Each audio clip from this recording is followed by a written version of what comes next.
By Christmas feels na kayo there is sa Marco Polo Plaza, Cebu. And you know what? Atong tanaw nilang buffet karon for Christmas. Just a preview of what you can eat diri sa ilang buffet. So of course, nagyapon nila mga Spanish dishes like lengua siciliana, subuco, karne pa. Dayon may nakapay gambas, guwapa kay gambas. Spanish kayo, paella. Oh, classic mac and cheese. Ayan. Creamy baked potato. Potato rin.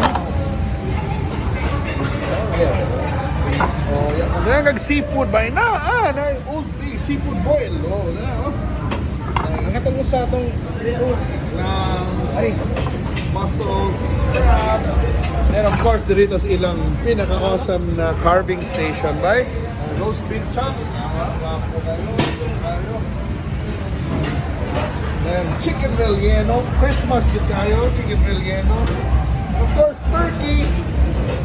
And why Christmas kung why ham na yung ano yun, glazed smoked ham. Diba? Then we have this kebab station na assorted grilled items. So, squid, fish, assorted, pwede sila maglalagay salsa ba, guwapa, and a sausage corner, one of my favorites, mga sausages, and roasted lamb, laban kayo, napay mint by the day, diba?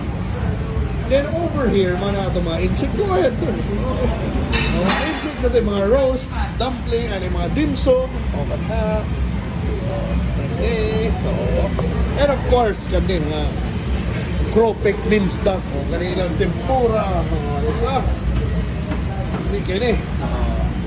And of course, sauces, then of course, hindi lang mga classic the dishes like kanilang fried rice, nagwapakay, ang fried rice. We have the beef curry, Hong Kong style, broccoli with black mushrooms and oyster sauce, and sweet and sour fish. And that's the Onion Station.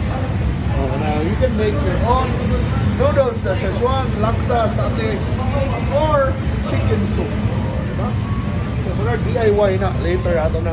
So ayan, and over here, nindot na appetizers kita ang Japanese station nila, which has ani na selection ba eh.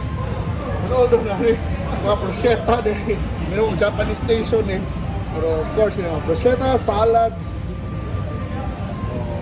Namalikmat ako kay ibalhin nila ang Japanese station na dito.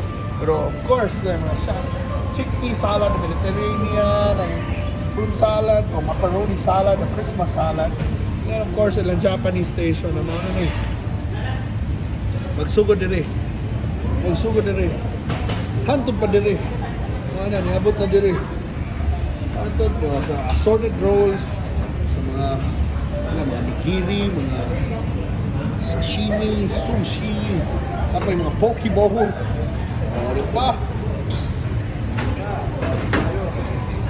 And of course, dire ang mga cold cuts nila with mental cheese, beer sticks, diba? Dapat rin. Blue cheese. Mga crackers. Mga cold cuts na to. Plus some more in their salad station. Grabe, guwapo kayo, guwapo. Prutas pa lang daan. Very colorful, very Christmas hill. Diri ato mga breads. Brie bread, Christmas tree bread, more bread. Ginagawa kayo ng mga bread, top rolls. Kung ba? Over here, nakatago na station dire kung ganahan kag Filipino street food na assorted fries. Murag nata sa tuwa ba? Mga fries, squid ball, squid rolls, with popcorn drinks. And dessert mga street food. Lagi mga murag nagpupumpo ka dire. And of course, di mahimo bukaon mag-dessert kita maghuman. Of course, this is the halo-halo station with torta, with coconut macaroons, pinasugbo, mga local nila. Diba? Mga marshmallow, pwede ka mag-ice cream. And of course, ang ato mga classic Marco Polo favorites, sa desserts. So, di ba?